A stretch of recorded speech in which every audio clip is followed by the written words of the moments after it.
Hallelujah. ಎಷ್ಟ್ ಮಂದಿಗೆ ಅರ್ಥ ಐತ್ರಿ? ಹಾಲೆಲುಯ. ಅರ್ಥ ಆಯ್ತು ಅಕ್ಕ? ನಾ ಈಗ ಹೇಳ್ದಲ್ಲ, ದೇವ್ರದ್ದು ಪ್ರತಿಯೊಂದು ಆಜ್ಞೆಗಳು ನಾವು ಕೈಗೊಂಡು ನೋಡ್ಬೇಕು. ನಾವು ನಮ್ಮ ಇಚ್ಛೆಲಿ ನಾವು ಮಾಡಿ ದೇವ್ರಿಗೆ ಬ್ಲೇವ್ ಮಾಡ್ತೇವೆ ಅಂದ್ರೆ ಭಾಳ ದೊಡ್ಡ ಶಿಕ್ಷೆ ತಗೊಳ್ತೇವೆ. ಅದೊಂದು ಕೆಲಸಗಳು ನಾವು ಮಾಡ್ತೇವೆ, ದೇವ್ರ ಚಿತ್ತ ಅಂತ. ದೇವ್ರ ಚಿತ್ತ ಇರಲ್ಲ. ನಾವು ಪ್ರತಿಯೊಂದು ವಿಷಯದಾಗ ನಾವು ಮಾಡಿ ದೇವ್ರ ಚಿತ್ತ ಅಂತ ತೋರ್ಸ್ರಿ. ಯಾಕಂದ್ರೆ ಫಸ್ಟ್ ನಾವ್ ಏನ್ ಮಾಡ್ಬೇಕು ಅದು ಪರೀಕ್ಷಿಸ್ಬೇಕು.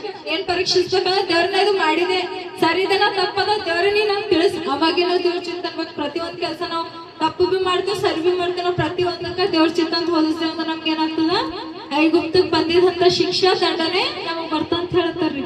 ಸೊ ಭಾಳ ಜಾಗೃತಕ್ಕಾಗಿರ್ಬೇಕು. ದೇವ್ರ ಬರೋ ಸಮಯ ಭಾಳ ಸಮೀಪದ. ಭಾಳ ಜಾಗೃತಕ್ಕಾಗಿರೋ ಪ್ರತಿಯೊಂದು ವಿಷಯಗಳು ದೇವ್ರದ್ದು ನಾವ್ ಕೈಗೊಂಡು ನಡೆದ್ರೆ ನಮ್ಗೆ ಏನಾಗ್ತದ್ರಿ, ಎಲ್ಲಾ ಆಪತ್ತುಗಳು ಬಿಡುಗಡೆ ಆಗ್ತಾವ್ರಿ. ನಮ್ಮೆಲ್ಲ ಯಾವ್ದು ಬಿ ಆಪತ್ ಬರಲ್ಲ. ಈಗ ಏನ್ ಹೇಳ್ತಾರಂದ್ರ ದೇವರ ನೆಮ್ಮಿನ ಮಕ್ಕಳು ನಾವ್ ಹೆಂಗಿರ್ಬೇಕಂದ್ರ ನಾವೀಗ ಹೇಳ್ರಿ ಹೆಂಗಿರ್ಬೇಕು.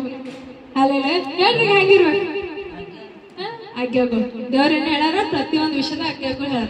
ನಿಮ್ಮ ಮಕ್ಕಳ ವಿಷಯದಾಗ ಆಜ್ಞೆಗಳು ಹೇಳ್ಯಾರ, ಗಂಡ ಹೆಂಡತಿ ವಿಷಯದಾಗ ಆಜ್ಞೆಗಳು ಹೇಳ್ಯಾರ, ತಾಯಿ ತಂದೆ ವಿಷಯದಾಗ ಹೇಳ್ಯಾರ, ನೆರೆಯವರ ವಿಷಯದಾಗ ಹೇಳ್ಯಾರ, ವೈರಿಗಳ ವಿಷಯದಾಗ ಹೇಳ್ಯಾರ, ಸಭೆದಾಗ ಹೆಂಗಿರ್ಬೇಕಂಬ ವಿಷಯದಾಗ ಹೇಳ್ಯಾರ. ಪ್ರತಿಯೊಬ್ರು ವಿಷಯದಾಗ ಪ್ರತಿಯೊಂದು ನಮ್ ಜೀವಿತ ನಡೆದ್ ಪ್ರತಿಯೊಂದು ದೇವ್ರ ಒಂದು ದಾರಿ ಹಾಕ್ಯಾರಿ.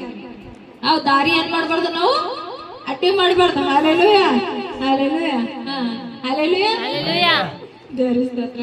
ಸೊ ನಾವೇನ್ ಮಾಡ್ಬೇಕು, ದೇವ್ರದ್ದು ಯಾವ ಬಿ ಕೆಲಸಗಳು ನಾವು ಮೀರ್ ಮಾಡ್ಬಾರ್ದು.